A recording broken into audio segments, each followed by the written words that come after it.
University మంచి భవిష్యత్తు కోసం తెలుగు విద్యార్థులు ఇష్టపడే యూనివర్సిటీ. కాల్ 9059052378 9059052379.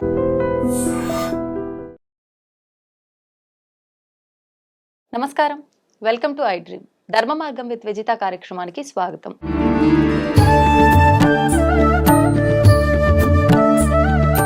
ప్రస్తుతం మనతో పాటు ఉన్నారు ప్రముఖులు స్వామీజీ కాలనాగ మహర్షి గారు. ఇప్పుడు వారితో మాట్లాడి మరిన్ని మంచి మంచి విషయాలు తెలుసుకునే ప్రయత్నం చేద్దాం. నమస్కారం అండి. నమస్కారం. హర హర మహాదేవ్. అంటే ఇప్పుడు మనం ఇంతకు ముందు వీడియోలో మాట్లాడుకున్నాం, దేవాలయాలు ఎలా నిర్మించబడ్డాయి, ఎవరి చేత నిర్మించబడ్డాయి, అసలు ఏంటి నిర్మించడానికి తగ్గ ఉద్దేశం ఏంటి అని చెప్పి. అంటే భక్తులందరికీ భగవంతుడు ఉన్నాడు అనే ఒక నిర్ధారణ కోసం ఆ దేవాలయాలు నిర్మించారు. అయితే ఇప్పుడు అందరూ ఆయన బిడ్డలే భగవంతుడికి, మనం అందరము కూడా. కానీ ఆలయంకి వెళ్ళిన తర్వాత అందరినీ సమానంగా చూడరేమో అనిపిస్తుంది. అంటే అక్కడ కొంచెం డబ్బున్న వాళ్ళకు ఒక రకంగా, పేదవాళ్ళకు ఒక రకంగా, ఇలాంటి తారతమ్యాలు ఎక్కువగా కనిపిస్తుంటాయి. నిజంగా ఇవన్నీ భగవంతుడు ఎందుకు చూస్తూ ఉన్నాడంటారు? భగవంతుణ్ణి చూపించాలనే ప్రయత్నం ఋషులు చేశారు. మునులు ఋషులు ఎన్నో తపస్సులు చేసి, మీరు కూడా ఇలా మేము ఎలా అయితే ముక్తిని పొందాము, మేము ఎలాగైతే శక్తిని పొందాము, యుక్తిని, ధర్మాన్ని పొందాము, మీరు కూడా అలా పొందండి అని వాళ్ళు మనకు అందించారు దేవాలయాలు. వాళ్ళు అందించిన దేవాలయాలు ఈరోజు పోటీ ఎక్కువ అవుతుంది భక్తులకి. అందులో బలమైన భక్తులు విఐపి దర్శనాలు చేయగలరు ఈ పోటీలో. ఈ పోటీలో బలం కలిగిన వాళ్ళు, డబ్బు కలిగిన వారు ఆ డబ్బుతో కొనుక్కొనైనా త్వరగా వెళ్ళి దర్శనం చేసుకొని వెళ్ళగలరు. కానీ ఈ భగవంతుని చేరుకోవాలి, దానికి మేము ఎంత కష్టమైన, ఓర్పైన, సహనమైన చేసైనా మేము ఆ దర్శనం చేసుకొని వెళ్తామని నిజభక్తుడు మాత్రమే ఎంత సమయమైనా వెయిట్ చేయగలరు. ఓసారి మా గురువు గారి ద్వారా నేను దేవుని తెలుసుకోవడానికి వెళ్ళి ఆయనకి టైం అడిగితే నన్ను ఒక రోజు దాకా ఆపాడు. మనల్ని ఎంత సేపు ఆపుతారో నాలో నిరీక్షణ అంత రెట్టింపు స్థాయిలో పనిచేసింది. తెలుసుకోవాలి, ఇంకా ఎందుకు లేట్ అవుతుంది, ఇంకా ఏదో ఉంది, తెలుసుకోవాలని ఇంకా పెరిగింది తపము ఎంత పెరుగుతుందో అంత త్వరగా సిద్ధిస్తుంది దేవుణ్ణి ఒక్క దర్శనంతో. ఎలా వెళ్ళేసి అలా వస్తే ఎవరి గురించి తెలియదు, దేవుడే కాదు సీఎం దగ్గరికైనా ఇలా వెళ్ళేసి అలా వస్తే ఆయన ఏం చెప్తున్నాడో మనకు కూడా తెలియదు. మనం ఎప్పుడైతే ఆ దర్శనంలో ఆ భగవంతునితో భాగస్వామ్యం పొందడానికి ఎంతగా నిరీక్షించి ఉంటామో అంత తపశ్శక్తి మనలో పెరిగి అక్కడ చుట్టుపక్కల ఎక్కడి నుంచైనా అది మనల్ని ఆవహించడానికి ఆ భగవంతుడు రూపం వేసుకొని వచ్చేస్తాడు. అలా వెయిట్ చేసిన దాంట్లోనే నిజమైన భక్తులు ఉన్నారు. వెయిట్ చేసిన చోటనే, ఆ నిరీక్షణతో నిలబడిన చోటున ఉన్న వాళ్ళు సాధించినదే నిజమైన భక్తి అని నేను అంటాను. మేము ఒక్కసారి దర్శనం చేయడం కోసం హిమాలయాల చుట్టూ నేనే దాదాపు 100 సార్లు పైన తిరుగుంటాను. ఈ టైం కాదు, నెక్స్ట్ టైం కనబడతాడు అని మళ్ళీ పోయి తపస్సు చేసేది, కానీ చూడడం కోసమే. అలా భక్తులు కూడా మాకు ఈసారి కోరిక నెరవేరలేదు, ఇప్పుడు ముహూర్తం మార్చుకొని మళ్ళీ వచ్చి చూస్తాం అని మళ్ళీ వెళ్ళి దర్శనానికి మళ్ళీ కనబడేసి మొక్కులు నెరవేర్చబడుతుంది. నిరీక్షణలో దైవాన్ని చూడాలి. వీళ్ళు ధనికులు అనుకుంటారు డబ్బు ఉంది కదా మేము త్వరగా చేసి వచ్చేసామని. అలా కాదు, సాధ్యమైనంత వరకు మీరు నిజమైన భక్తులు అయితే గనక నిరీక్షణతో నిలబడి ఈ పోటీ లేకోకుండా తోసిపుచ్చుకొని ముందు కురకడం, అది ఏదో అవస్థలు ఉన్నాయి, ఇంటికాడ పనులున్నాయి, 1,00,000 కారణాలు చెప్పి వీళ్ళు ఉరుకుతుంటారు ముందుకి. అలా వెళ్ళకోకుండా భగవంతుని పరిసరాల్లోనేగా వాళ్ళంత ఉంది, ఎక్కడి నుంచి చూసినా భగవంతుడు చేరుకుంటాడు. అలా ఒక క్షణంలోనే దర్శించుకొని ఇలా వెళ్ళిపోవడమే గొప్పతనం కాదు. భక్తి యొక్క మూలమంతా కూడా మనది అనుకోవడంలోనే తృప్తి కలుగుతుంది. చూడగానే చూశాను, తెలుసుకోగానే తెలుసుకున్నాను, తినగానే ప్రసాదం తిన్నాను, ఇంకేమైనా తప్పులు గిప్పులు చేస్తే తలనీలాలు ఇచ్చైనా సమర్పించుకుంటాను అనని వాళ్ళు పంచుకునే, భగవంతుడితో పంచుకునే భావం అది. ఉమ్. దాన్ని తొందరపడితే ఎట్లా? ఇప్పుడు మీరు తలనీలాలు అన్నారు కదా, అవును. నిజంగా ఇది పురాణాల నుంచి శాస్త్రాల నుంచి ఉందా ఈ ఈ విధానం అనేది? ఈ చాలా మంది భక్తులు అనుకుంటారు, ఈ పిచ్చి వాళ్ళలాగా ఈ జుట్లేంటి, గడ్డాలు, మిసాలు ఇవన్నీ ఏంటిది, చక్కగా తీసుకొని నీట్గా ఉండక ఏంటి బాధ అనుకుంటారు. ఉమ్. ఇదంతా కూడా మన యొక్క ఆయువుని ఉమ్. వెంటుక వాసిలో తప్పించుకొని తిరుగుతున్నాం మనం ప్రతిరోజు. ఓకే. ప్రమాదాలన్నీ కళ్ళ ముందు నుంచే పోతుంటాయి, వేల మందికి, లక్షల మందికి. వెంటుక వాసిలో తప్పించుకుంటారు. ఉమ్. పక్క నుంచి ఇప్పుడు ట్రాఫిక్ చూడండి, హైదరాబాద్లో ఓ కారు ఢీ కొట్టే అంత దగ్గర నుంచే పోతుంటాయి అవును. జర్నీ అంతా. అవును. అలా చూడండి, ఒక రైలు పక్క నుంచే పోతుంది, ఒక ఏరోప్లేన్ పక్క నుంచే పోతుంది. ఉమ్. ఎంట్రుక వాసిలో తప్పించుకొనే పోతున్నారు చాలా మంది. ఉమ్. ఈ ఎంట్రుకలు దేవుని యొక్క సృష్టిలో విశేషమైన మూలాన్ని గ్రహించగలవు. ఉమ్. ఎలా? ఎలా అంటే మనకు ఎటువంటి హానికారకమైనటువంటి ఏదున్నా కూడా ఇవి లోపల నుంచి బయటికి పంపించగలవు. ఓకే. సైన్స్ కూడా అదే చెప్తుంది. ఉమ్. హెయిర్ అనేది ఒక వ్యక్తి 100 ఏళ్ళు బతికే ఆయుర్ధార శక్తి కూడా తన ఎంటికను చూసి కనిపెట్టవచ్చు. ఓ. వారి హెయిర్ ఎంత హెల్దీగా ఉంది, వాళ్ళు ఎంత హెల్త్గా ఉన్నారు, ఎంత ఆరోగ్యకరంగా ఉన్నారో వారి యొక్క దేహముని బట్టి కాకుండా ఎంట్రుకను బట్టి కూడా చూసి చెప్పేయచ్చు. ఉహుం. అది మళ్ళీ రేడియేషన్ని ఉమ్. మనం బాగా ఎక్కడ ఆలోచిస్తామో మెదడుతోనే ఇక్కడే ఆలోచిస్తాం. ఆ బ్రెయిన్ని, ఉమ్. ఈ యొక్క దేహాన్ని నడిపిస్తున్న తలని సంరక్షణలో ఉమ్. ఈ యొక్క వెంట్రుక అత్యంత కీలకమైన దారి ఇచ్చింది.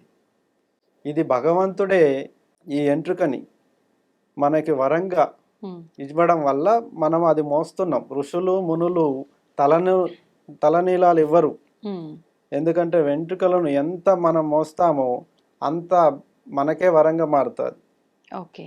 ఆరోగ్యము, ఉమ్. ఆలోచన పనిచేస్తుంది, ఆరోగ్యం పనిచేస్తుంది. ఎటువంటి క్యాన్సర్ కానీ ఇది కానీ వెంట్రుకలు బాగున్న వాళ్ళకి ఏ వ్యాధులు రావు. ఓకే. అవి వెంటనే ఎటువంటి దుర్గంధంనైనా సరే అది త్యజించగలదు వెంట్రుకలు. అందువల్ల అది దివ్యత్వం ఉంది కాబట్టి మేము ఎంచుకుంటున్నాము, ఉమ్. అంతేగాని మాకు ఫ్యాషన్ ఏం కాదు. ఇప్పుడు మామూలుగా అంటే తలనీలాలు సమర్పిస్తే మనకున్న దోషాలు పాపాలు అన్ని తొలగిపోతాయి అని చెప్పి చాలా మంది ఆరోగ్యం బాగాలేకపోయినా కూడా వెళ్ళి ఇలా తలనీలాలు సమర్పించడం తలనీలాలు ఇవ్వడం అనేది శిక్ష లాంటిది. మనం చేసినటువంటి పాప కృత్యాలకి శిక్షగా ఏమి తీసేయలేము. బాడీలో ఏది తీసేసినా కష్టమే. కాబట్టి ఆ శిక్షని అంగీకరించడం కోసం ఎంతో విలువైన జుట్టుని వారు శిక్షగా వదులుకోవడం జరుగుతుంది. అంటే ఈ తలనీలాలు వెనకట తప్పులు చేసిన వాళ్ళకే ఇచ్చేవాళ్ళు. తప్పు చేయని వాళ్ళు ఎట్టి పరిస్థితుల్లో తలనీలాలు చేయకూడదు. అలా చేస్తే లేని తప్పును వాళ్ళు వేసుకున్నట్టే అవుతుంది. అలాగే ఏదో ఒక సందర్భంలో తప్పు చేయడమో, ఎవరినో ఒకరిని శిక్షగా చేయడమో, తెలుసో తెలియకో చేసిన తప్పులు ఉంటాయి కదా, వాటి పాపభారాల నుంచి విముక్తి కోరుకొని మాత్రమే ఈ తలనీలాలను ఖండించడం జరుగుతుంది.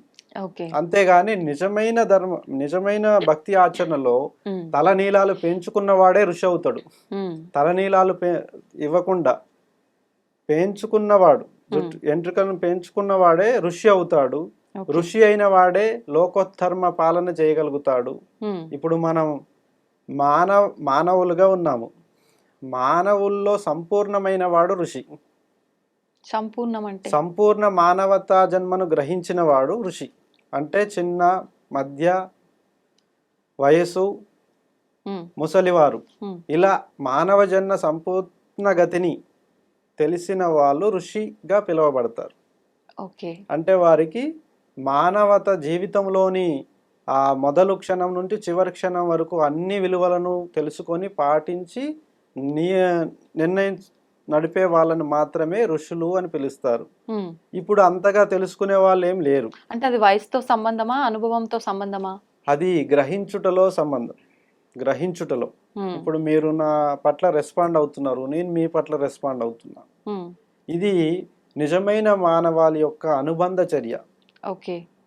ఈ అనుబంధ చర్యలో అనేక విషయాలను గ్రహించిన వాడు, మేలు చేయగలిగిన వాడు ఇలా ఋషి ఆచరణలో ఇలా నడపబడుతుంది.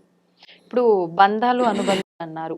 ఇప్పుడు భూమిపైకి వచ్చిన తర్వాత తల్లి కడుపులోంచి ఒక శిశువు జన్మించిన తర్వాత పెరుగుతూ పెరుగుతూ ఒక వయస్సు వచ్చిన తర్వాత మళ్ళీ వాళ్ళకంటూ వివాహం అని చెప్పి ఒక కుటుంబము, పిల్లలు అదంతా కూడా ఏర్పడుతుంది వ్యవస్థ. కొంతమంది ఆ వ్యవస్థని కరెక్ట్గా ముందుకు తీసుకెళ్ళగలుగుతారు. కొంతమంది మాత్రం ఎందుకు చేసుకున్నాను ఇవన్నీ, నేను అంటే తట్టుకోలేకపోతున్నాను అని చెప్పి ఒక వైరాగ్యం తోటి వదిలేసి వెళ్ళిపోయే వాళ్ళు ఉంటారు. నిజంగా అంటే ఆ పర్పస్ వాళ్ళు నిర్వర్తించకుండా, బంధాలను నిర్వర్తించకుండా అలా వెళ్ళిపోవడం అనేది కరెక్టే అంటారా? మీరు చాలా గౌరవంగా చెప్తున్నారు వారి గురించి. తల్లిదండ్రుల దగ్గర పెరిగి అన్ని తెలుసుకొని ఉన్నవాడికైతే ప్రతి బంధాన్ని పోగొట్టుకోడు. కరెక్ట్. ఈ ప్రతి బంధాన్ని పోగొట్టుకుంటున్న వారి సంఖ్య ఇప్పుడు ఎక్కువ ఉంది. అవును, తల్లిదండ్రులను కూడా వదిలేసిపోతున్నారు, చాలా మంది భార్యను కూడా వదిలేసిపోతున్నారు. ఏ చిన్న విఘాతం కలిగినా, ఏ చిన్న ఇబ్బంది వచ్చినా అది సర్దుకుపోవడము, కలుపుకుపోవడం అనే దాన్ని వదిలేసి అవును విరక్తి పెట్టి నీ వల్ల కావట్లేదు కదా, నువ్వు నాకు ఉపయోగం వదిలేసి వెళ్ళిపోవడమే. అవును ఇలాంటి వైఖరి అనేది ప్రమాదం, వారికే ప్రమాదం. ఒకరితో కలవడం, ఒకరితో విలువని పంచుకోవడం, ఒకరితో శక్తిని, ఆరోగ్యాన్ని, విశేషమైనటువంటి బంధాలను కలుపుకొని వెళ్ళిన వాళ్ళే నిజమైన మానవుడు అంటారు. లేదంటే మానవుడు అనరు, మృగము. మనల్ని జంతువుల నుంచి మినహాయించి మానవాళి అని ఎందుకు పెట్టారు జ్ఞానులు? జంతువులకి జ్ఞానం లేదు, మనకి ఉంది అని. మనకి జ్ఞానం ఉంది, జంతువులకి జ్ఞానం లేదు. ఆ నియమ నిబంధనలు ఇవి ఏమి తెలియవు వాటికి. మేలు జరుగుతుందో అది కూడా తెలియదు. తినడం, పడుకోవడము, కనడం, అంతే వాటికి తెలిసింది. మానవాళి జంతువులను దాటి ఒక మనిషిగా పరివర్తించినప్పుడు ఒక మనిషి అనేటువంటి క్రమం మొదలైంది. వీళ్ళు జంతువుల్లా, మృగాల్లా మారిన వాళ్ళు బంధాలను వదిలేసుకుంటున్నారు. నా ఆకలే గొప్పది, నా కోరికలే మూలం, నాకు లేకపోతే అవసరం లేదు, తల్లిని, తండ్రిని, భార్యని అందరిని వదిలేసి వెళ్ళిపోతున్నారు. అది విరక్తి అనేది ప్రతి ఒక్కరికి కలుగుతుంది. చాలా సందర్భాల్లో మాకు కూడా కలిగింది. మేమందరం దాని నుంచి బయటపడతాం. ఎలా బయటపడ్డాము? ఒక చోట అర్థం కాని విశేషం ఇంకో చోట అర్థం అవుతుంది. తెలుసుకోవడానికి వెళ్ళాలి, కానీ తిరిగి రావాలి. తెలుసుకోవడానికి వెళ్ళిన వాళ్ళు తిరిగి రావాలి, తిరిగి ఆ బంధాన్ని కలుపుకోవాలి. తెలుసో తెలియకో విడిపోతారు ఎవరైనా. పని కుదరనప్పుడు, కలవనప్పుడు విడిపోతారు. కానీ తిరిగి తెలుసుకొని కలిసిన వాళ్ళు నిజమైన మానవాళ్ళని నేను అంటాను. అందరిని తెంచుకుంటూ పోతే అతను ఏం కోరుకుంటున్నట్టు తనకే అర్థం కాదు. అవును. ఇప్పుడు భార్యాభర్తల విషయానికి వస్తే ఒకరిపై ఒకరికి అంటే గౌరవం లేకపోవడము, ఆ వాల్యూ ఇవ్వకపోవడము, ఆ ప్రేమాభిమానాలు చూపించుకోకపోవడము, ఇలాంటివే ఎక్కువగా చూస్తున్నాం. కానీ గతంలో తీసుకుంటే మన పెద్దవాళ్ళ విషయం నుంచి కనుక తీసుకుంటే అసలు ఇలాంటివి ఎక్కడ కూడా చోటు చేసుకున్నట్టుగా కనిపించలేదు. ఇప్పుడు విడాకుల సమస్య కూడా చాలా ఎక్కువైపోయింది. కానీ అసలు ఇంతకుముందు విడాకులు అనేదే లేదు. వాళ్ళు మరణించే వరకు కూడా భార్యాభర్తలు ఇద్దరు ఎంత వయస్సు వచ్చినా కూడా కలిసి ఉండి దంపతులుగా ఉన్న వాళ్ళనే చూసాం. నిజంగా అసలు మన పురాణాల్లో, శాస్త్రాల్లో దీనికి సంబంధించి ఏం చెప్పబడి ఉంది అసలు భార్యాభర్తల అన్యోన్యత గురించి? భార్యాభర్తల అన్యోన్యతకు ఆది దంపతులను, మన పూర్వీకుల నుంచి ఆది దంపతులనే మనం ఫాలో అవుతాం. శివుడు, పార్వతి ఎన్నటికీ వేరు కాలేదు. వాళ్ళిద్దరికి ఎన్నో విషయాలలో తేడాలు ఉన్నా కూడా ఆ అన్నిటిలోనూ తిరిగి కలిసేటువంటి గుణం నిజమైన భార్యాభర్తలకు ఉంటుంది. భార్య తన్ని సరిగ్గా చూసుకోవట్లేదని భర్తని నిందించడం, భర్త సరిగ్గా చూసుకోవట్లేదు అని భార్య చెప్పడం, భార్య సరిగ్గా చూసుకోవట్లేదని భర్త చెప్పడం, అది నిందించుకోవడం లాంటివి. నిందను మీరే వేసుకుంటే చూసే జనాలు ఏమనుకుంటారు? ఎవరికని సపోర్ట్ చేస్తారు. ఆ శివుడు, పార్వతి ఎలాగైతే కలిసి ఉన్నారో మీరు కూడా శివపార్వతుల్లాగా నిండు నూరేళ్ళు చల్లగా బతకండి అని అంటారు. ఉమ్, కోపతాపాలను జయించేటువంటి మానవ దృక్పథం ఉంది కదా. ఆ, ఫస్ట్ మనం ఒక మనిషి అనుకుంటే కనుక ఉమ్, ఒక తోడు అవసరం. అవును. ఓ తోడు అవసరం లేకుండా ఈ జన్మ ప్రయాణం ఉమ్, చాలా కష్టమైనది, క్లిష్టమైనది కూడా. ఉమ్, జీవితాంతం ఈ తోడుని నేను నాలో కలుపుకోవాలి, నాలో ధరించాలి. ఆ, ఇప్పుడు మనం ఒక వస్త్రాన్ని రోజు వాష్ చేసి శుభ్రంగా ఉంచుకుంటేనేగా అది 10 కాలాలు మన దగ్గర ఉంటుంది. అవును. ఎలా పడితే అలా వాడితే వస్త్రం చినిగిపోతుంది. ఇలా ఇది కూడా ఒక భార్య అయినా భర్త అయినా సరే ఉమ్, జీవితాంతం నా ప్రాణానికి పక్కనే ఉండాలి తోడుగా అనుకునే వాళ్ళ కోసం మనం తల వంచినా తప్పులేదు, ఓ మాట పడినా తప్పులేదు. వారినో వాళ్ళైనా మేల్కొనేదాకా ఆగాలి, లేదా మనం మేల్కొనేదాకా వాళ్ళైనా ఆగాలి. ఉమ్, కొంత సమయం ఇవ్వాలి. అవును. వీరు తొందరపడిన వాళ్ళ వల్లే ఈ విడాకులు, విడిపోవడాలు, ఉమ్, ఈ తొందరపడే వాళ్ళతో వస్తున్న అనర్థాలే కానీ అప్పటి కాలం వాళ్ళు పెద్ద వయస్కులు ఎందుకు విడిపోలేదంటే వాళ్ళు తొందరపడే వ్యక్తిత్వం లేదు. అవును. ఇప్పుడు వాళ్ళు ఈ పరికరాలు, ఈ ఫాస్ట్ లైఫ్ని వీటిని పడి తొందరపడడం బాగా అలవాటు చేసుకున్నారు. అప్పటి వాళ్ళు ఉమ్, ఇలాంటి గొడవలు చాలా జరిగినాయి. భర్త మీద భార్య అనుమానించడం ఇవన్నీ అప్పుడు కూడా ఉన్నాయి. ఉన్నాయా? ఉన్నాయి. ఓకే. కానీ వాళ్ళు తొందరపడేవారు కాదు. ఆ, కొంత సమయం ఇచ్చి ఉమ్, నువ్వు దానికి సరిపడా విశేషాన్ని నువ్వు గ్రహించుకొని వచ్చి నాకు సమాధానం చెప్పు ఉమ్, అని కొంత సమయం ఇచ్చి మరి వాళ్ళు ఆ నిజాన్ని తెలుసుకోవడానికే ప్రయత్నించే వాళ్ళు. కానీ ఓకే. తొందర పెట్టి చెయ్యి అంటే ఇప్పటికిప్పుడు ఎవరు చేస్తారు? ఏం చెప్తారు, ఏం చేస్తారు? ఉమ్, ఈ తొందరపడే వాళ్ళే విడిపోతున్నారు. ఈ తొందరగా పాటుతో నిందించేస్తున్నారు, డైరెక్ట్గా ఒక మాట అనేస్తున్నారు. ఉమ్, అవన్నీ వట్టివి. జీవితాంతం ప్రయాణం ఎక్కడ, ఉమ్, ఒక కార్యం కోసం కొట్టుకోవడం ఎక్కడ?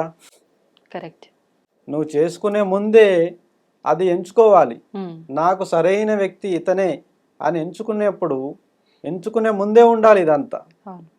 ఎంచుకోనంగా నిందించడం, నిందలు పాలు చేయడం, ఉమ్, అలా తిట్టడము, ఒక శత్రువు లాంటి భావన చేసి భార్యాభర్తలను అలా జరుగుతుండడం అనేది ఉమ్, అది కరెక్ట్గా విధానం లేదు. ఓకే. ఖచ్చితంగా జీవితాంతం తోడుండే వ్యక్తి కోసం మనమైనా తగ్గాలి, వారైనా తగ్గాలి. లేదా ఈ యొక్క గౌరవము కానీ, నమ్మకం కానీ, ఉమ్, మెయిన్ ఇది ఒక అంశం నేను చెప్పలేదు. మెయిన్ నమ్మకం పోయేటువంటి మాటలు అంటుంటారు. ఆ, నిన్ను నమ్మను, నువ్వు దొంగవి, లేదా నువ్వు మంచివాడివి కాదు, నువ్వు నాకు అబద్ధాలు చెప్పావు, ఉమ్, నువ్వు అది చేసావు, ఇది చేసావు అంటుంటారు. అవును. నమ్మకాన్ని కోల్పోయినప్పుడే ఉమ్, వారి యొక్క అర్హత పోతుంది. ఉమ్, ఇది కనిపెట్టుకోవాలి వాళ్ళు. నమ్మకాన్ని పోగొట్టుకోకూడదు, ఉమ్, గౌరవాన్ని పోగొట్టుకోవద్దు, ఇతరుల ముందు హేళన చేయకూడదు, ఆ, తక్కువగా చూడకూడదు. ఎందుకంటే నీ ప్రాణానికి ప్రాణం తోడనుకున్న అమ్మాయిని, జీవితాంతం తోడనుకున్న అమ్మాయిని అవును. ఇతరుల ముందు హేళన చేస్తే అది ఎంత విరుద్ధంగా ఉంటుంది. ఆ, మనమే 100 మార్క్స్ ఇచ్చి ఉమ్, మనమే వెధవా అన్నట్టు ఉంటుంది. ఓకే. అర్థమైంది? అలా ఇది సంపూర్ణంగా ఒక తోడు గురించి తెలుసుకునేటువంటి ఆ క్లాస్ని పెద్దల నుంచి నేర్చుకోండి. ఉమ్, ఉమ్, ఎందుకంటే మీరే తన తోడుని నిందించడం కాకుండా అసలు భార్యాభర్తలను ఎలా నడుచుకుంటే 10 కాలాలు సంతోషంగా అన్యోన్యంగా జీవనాన్ని ఎలా గడుపుతామో, ఎవరైనా పెద్దల సలహాలు, ఉమ్, ఉన్నతమైనటువంటి సలహాలను పాటించుకొని దాన్ని జీవితాంతం తోడుగా ఉండే విధంగా మార్చుకోవచ్చు. ఓకే. మన ధర్మము అలా పార్వతి పరమేశ్వరులను చూపించే ఆ విధంగా ఎంతో మందికి ఆదర్శంగా నిలవించారు. ఇంట్లోనే స్త్రీకి విలువ లేదేమో అనే ఒక భావన చాలా మంది ఆడవారిలో ఉంది అని అనిపిస్తోంది ప్రస్తుత రోజుల్లో. నిజంగా మన ధర్మం ప్రకారం స్త్రీ ప్రాముఖ్యత ఏంటి? ఎటువంటి స్థానం ఉంది స్త్రీకి? మన ధర్మం ప్రకారంగా సంపూర్ణ జీవితాన్ని గతించి చూయించేది శ్రీమూర్తిగా మనం పూర్వీకులు కొలిచారు. అందుకే ఇంట్లో బాధ్యతలు, బంధాలు, నిర్ణయాలు అన్నీ కూడాను స్త్రీకే ఇచ్చేవాళ్ళు. అర్హత. ఇంటికి దీపం ఇల్లాలు అని అంటారు. అంటే ఇంటికి దీపం పురుషుడు అని ఎందుకనలేదు, భర్తే అని ఎందుకనట్లేదంటే సంపూర్ణ మానవ జన్మలో కూడా పురుషుల కంటే ఎక్కువ అధికారం స్త్రీకే ఉంది. ఈ మానవులలో ఉమ్, జీవితంలో మొత్తం కూడాను పురుషుల కంటే ఎక్కువ అధికారం స్త్రీకే ఇవ్వబడింది. ఉమ్, ఇంటికి దీపం ఇల్లాలు అని ఎందుకన్నారంటే ఆమె భోజన అర్హతను నిర్ణయించాలి, ఆమె ఆ ఇంటి యొక్క సౌభాగ్యాన్ని కాపాడాలి, ఆమె ఉమ్, ఆ ఇంటి యొక్క ఆనందాన్ని నిర్వహించాలి, ఉమ్, ఆమె ఆ భర్తని సుఖంగా చూసుకోవాలి. భోజనము, వస్త్రము, సేవలు, ఇంత అన్నీ కూడాను ఆమె చేతి నుండే ధనము, ధాన్యము స్వీకరించాలి. ఇలాంటి నియమాలన్నీ పూర్వంలో ఉన్నాయి. అవును. ఇప్పుడు ఇవన్నీ తీసేసుకున్నారు. ఉమ్, మగవాళ్ళు ఎవరు కూడా తన యొక్క బాధ్యతను స్త్రీకి ఇవ్వట్లేదు. ఉమ్, సొంతంగా చేసుకునే వాళ్ళు, దాచిపెట్టే వాళ్ళ వల్ల ఆ, ఇది వచ్చేసింది. సంపూర్ణ బాధ్యత స్త్రీకే ఉంది మొదలు నుంచి. ఉమ్, మగవారి అధికారం ఉమ్, రక్షించడంలో మాత్రమే. ఓకే. ఇవన్నీ ఈమె చేస్తుంటే, ఈ పనులన్నీ స్త్రీ చేస్తుంటే వాటికి కావలిగా ఉంటూ ఉమ్, వాటిని ధర్మాన్న రక్ష మాత్రమే, రక్షను బాధ్యతగా మోసేటువంటి అర్హత రెండు మాత్రమే పురుషులకు ఉంది. పురుషులకు. అలా సంపూర్ణగతి అయితే స్త్రీకే ఇచ్చింది మన ధర్మం. ఆ, ఈ మధ్యలో వచ్చినటువంటి కొన్ని కాలక్రమాల్లో కొన్ని కాలక్రమాల్లో దాడుల వల్ల వాటి వల్ల కొన్ని మారిపోయాయి ఇక్కడ పరిస్థితులన్నీ. ఉమ్, అంతేగాని మొదలు మన ఆచరణలో స్త్రీయే దైవం, ఉమ్, స్త్రీ నుంచే అన్ని యొక్క కార్యక్రమాలను, ఇప్పుడు ఇంటి దర్వాజా కార్యక్రమములు, గుమ్మం ఎత్తడం కానీ, అలాగే యజ్ఞ హోమాలు, వ్రత సంకల్పాలు, ఉమ్, గణపతి పూజలు, ఏ పూజ జరిగినా కూడా అక్కడ ఖచ్చితంగా శ్రీమూర్తితోనే కలశ పూజ చేయించాలనే ధర్మశాస్త్రంలో కూడా స్త్రీకి అరుదైన గౌరవం ఇచ్చారు. ఓకే. స్త్రీని స్త్రీగా గుర్తించిన వాడు బాగుపడతాడు. ఉమ్, స్త్రీని గుర్తించలేని పురుషుడు రాక్షసుడు లాంటి వాడే అంటారు. అంటే పెద్దవాళ్ళు అంటూ ఉంటారు కదా, స్త్రీని ఏడిపించిన వాళ్ళు, స్త్రీని తక్కువ చేసి చూసిన వాళ్ళ కుటుంబం ఎప్పటికీ ఎదగదు అని చెప్పి. ఇది నిజమే అంటారా? అది నిజమే. స్త్రీతో పెట్టుకున్నవాడు నామరూపాలు లేకుండా వేరు. ఉమ్, స్త్రీ అనేది సకల దేవతలకి రూపం. సకల దేవతలను రూపంగా శ్రీమూర్తి ద్వారానే కంకణములు కట్టిస్తారు, పూజలన్నిట్లో ముందు వరుసగా ఉంచుతారు. అవును. ఇది స్త్రీల జోలికి వెళ్ళి శాపాలు పడిన వాళ్ళు, ఉమ్, అలాగే కొట్టుకుపోయిన రాజ్యాలు, అలాగే పోయిన వాళ్ళు చాలామంది ఉన్నారు. అంటే స్త్రీ శాపం అంటారు, అది నిజంగా ఉందా? పురుషుని దానికంటే స్త్రీ శాపమే పెద్దది.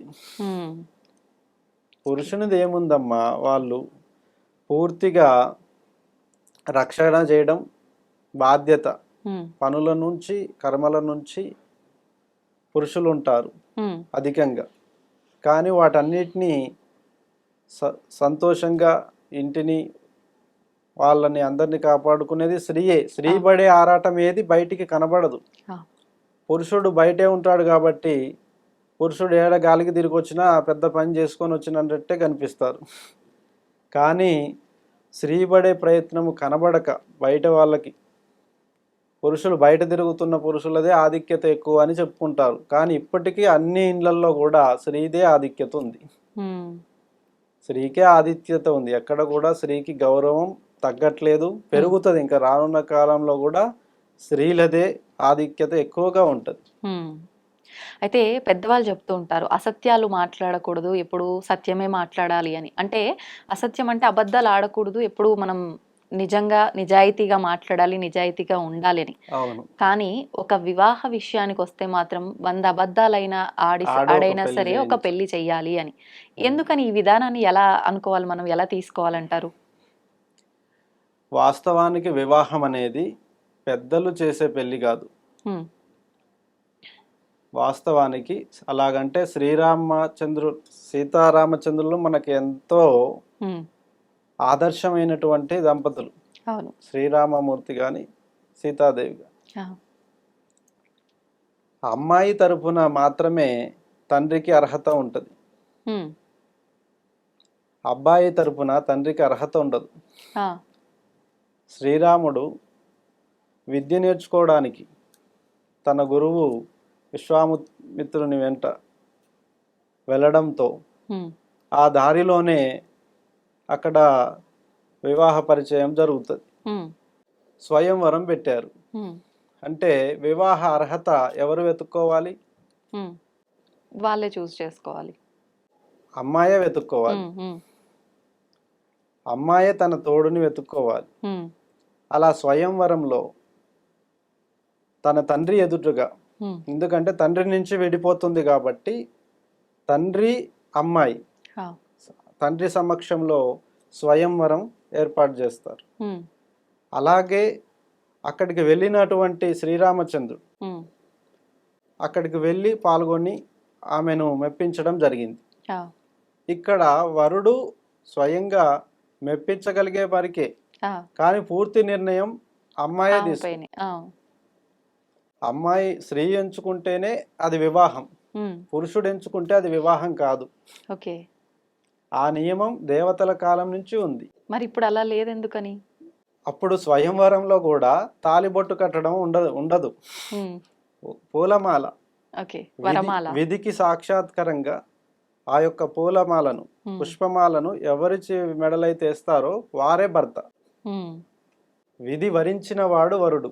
అంటే ఈ మంగళ సూత్రాలు, జీలకర్ర, ఇవన్నీ బెల్లం ఇవన్నీ ఇవన్నీ లేవా? చెప్తాను. ఆ. అవి కూడా శాస్త్ర ప్రమాణం ఉన్నవే. ఉమ్, ఎప్పుడైతే స్త్రీ విధి ద్వారా వరిస్తుందో, అంటే పూలమాల ద్వారా వరిస్తుందో వాళ్ళే నిజమైన భర్త తనకి ఓకే. అనే శాస్త్ర నియమం. అంటే విధి కలిపింది, విధి విడగొట్టదు.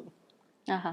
విధే కలిపింది కాబట్టి విధి విడగొట్టదు అనే భావంతో ఉమ్, మొదలుగా ఈ స్వయంవరాలే జరిగాయి. ఉమ్, స్వయంవరాలే జరిగి వాళ్ళు ఎంతో చక్కగా వాళ్ళు ఇష్టపడ్డ వాళ్ళని వాళ్ళే చూజ్ చేసుకొని, పరీక్ష పెట్టైనా చూజ్ చేసుకొని అయినా వాళ్ళు ఆనందంగా గడిపారు. ఉమ్, ఇష్టపడి తెచ్చుకున్న దాన్ని పోగొట్టుకోము ఎప్పుడు.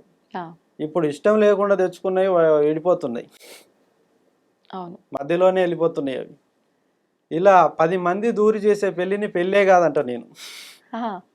10 మంది చూసి దూరి వాళ్ళ ఒక ఇద్దరి నిర్ణయంలో 10 మంది దూరి ఇష్టం వచ్చినట్టుగా వాళ్ళు కలిపేస్తే తర్వాత జరుగుతున్న గొడవలన్నీ ఇలాగే ఉంటాయి. అవును. అప్పుడు వాళ్ళు బాధ్యులు అవుతారు దానికి. వాళ్ళే ఆ విడిపోవడానికి. 10 మందే బాధ్యులు అవుతారు. అవును. ఇక్కడ గురువు తీసుకెళ్తున్నారు, ఉమ్, కానీ ఎంచుకునే అంశం మాత్రం వాళ్ళిద్దరికే వాళ్ళిద్దరికీ. ఇవ్వాలి. కరెక్ట్.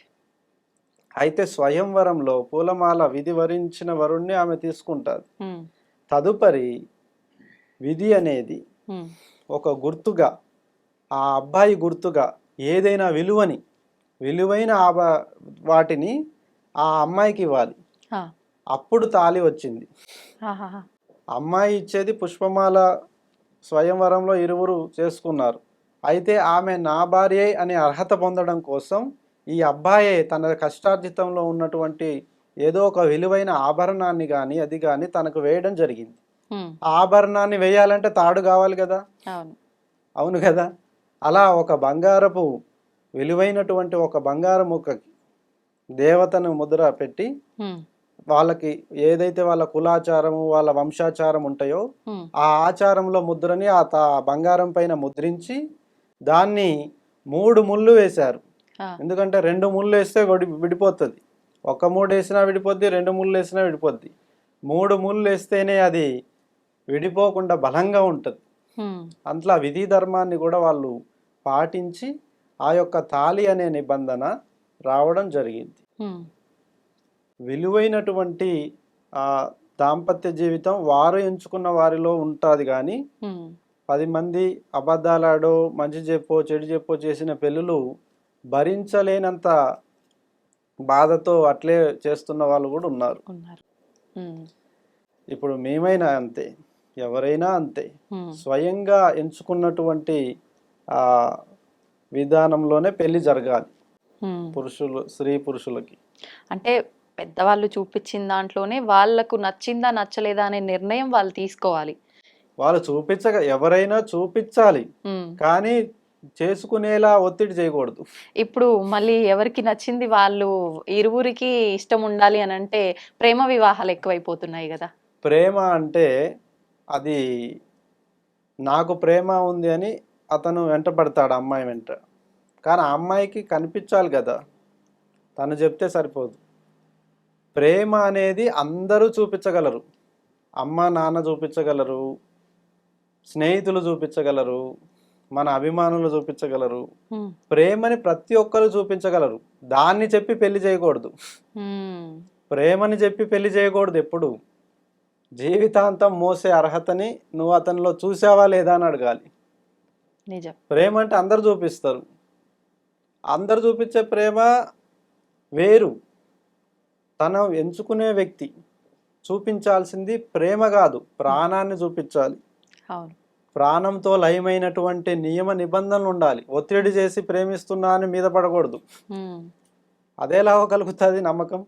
ఉమ్, ఇప్పుడు నన్ను నమ్మండి అని మీ అందరి మీద పడితే మీరు నమ్ముతారా? లేదు. కాదు కదా. నీ మాట- అలాంటి నడవడిక ఉండాలి, అలాంటి ప్రవర్తన ఉండాలి, అలాంటి జ్ఞానము, అలాంటి సౌమనతత్వం ప్రదర్శిస్తూ ఉమ్, ఆ లయంలో అలా ఒదిగిపోవాలి. కానీ వాస్తవం. అది బలవంతంగా పోయి నన్ను నమ్మండి నేను ప్రేమిస్తూ అని మీద పడేలా చేస్తే అలా అలా ఎలా కుదురుతుంది? ఉమ్, అది రాంగ్ అవుతుంది.